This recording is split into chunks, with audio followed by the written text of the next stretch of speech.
ururka miskiin gargaar ayaa waxa uu si rasmi ah u bilaabay dhismaha suuli ama musqul loo dhisayo qoys tan yar ah oo ay ka soo jeedo hooyo Faadmo Warsame Faahiye oo iyadu gacanta ku haysa laba wiil oo madaxa ka xanuunsanaya sidoo kale hooyadani ayaa hooyo xoogsata oo kuuliga ka shaqaysata haddaba dhismaha suuliga ee uu bilaabay ururka miskiin gargaar ayaa soo maray marxalado kala duwan iyadoo hore qoyska hooyo Faadmo aanay lahayn suuli haatan si hawshu ay marayso meel wanaagsan haddaba gudoomiyaha ururka miskiin gargaar Nuux Kadiyo oo isagu goobjoog ka ah hawshan shaqo ee gurigaasi ka socota ayaa waxa uu yiri daawayaal meel kasta oo joogtaan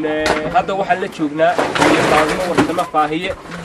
oo iyadu in dhaweydba aanu caawinaynay isla markaana gacanta ku haysa laba wiil oo iyagu madaxa ka xanuunsanaya oo iyagu degan halka ku yaalo oo aad wanaagsan dhismihiisu saad arkaysaan halkan waxa ka socota dhismaha suuli ay qoyskana yeelanayaan oo hadda cusub oo anagu aan bilowgiisa bilownay haatan aan doonayno inaan dhameystirkiisa aanu galno weli shaqadii ayaa socota meel wanaagsan way noo maraysaa marka walaalaha muxsiniinta meel kasta ay joogaan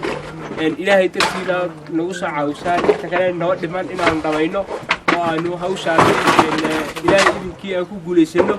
marka walaalaha muxsiniinta inaad walaalayaal soo gargaartaan oo soo caawisaan waayo sadaqadu waa sahayda aakhiro oo qof kasta wixii uu bixiyo aakhiradiisa uu muusiiliganay marka walaalayaal ilaahay dartiina nagu kaalmayno dadka danyarta ee u baahan in loo gargaaro marka telefoonka shaashada ka muuqda ayaad nagala soo xiriireysaan cid kasta oo doonaysa in hooyo Faadmo Warsame soo caawiso hawsha dhismaha socotana waxaan doonayaa insha Allah biidnillaahi kariim inaanu dhamayno oo aanu suuliga markaanu dhamayno insha Allah wixii karaanka iyagana anagu waa ku caawino si aanu labada wiil ee halka ku jira aanu ugu dhisno dhankeeda iyaduna waxaa halkaasi ka hadashay hooyo Faadmo Warsame Faahiye oo dadka muxsiniinta ka codsatay in la soo caawiyo loona soo gargaaro ayaa waxay tiri qodistiisii hore nimanba ii qodayay waan bilaabay 6 mitir baa ku dhigay waan kaasoo waan dhameeyay intii horeysay 5 mitir bay nimanku ii qodeen 2 mitir waa kii ku shaqeeyay wiilkayga yar baa ku daray inkii haatan waa dhaqay haatan socdo waan dhisayaa waan dhisaya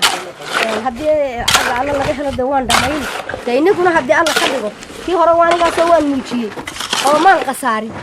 imika insha Allah qasaari maayo dawxii daman inay yeesho waxa uu dirayaa daynay walaalahaygii oo sharafta lahaa kaalmaha khayr kala ka helay si khayr la imika ay soo kaalmeeyaan oo maartay faqadooda qalkooda dhisidiisa dhakhtar xitaa wiilasha maan diin anu weli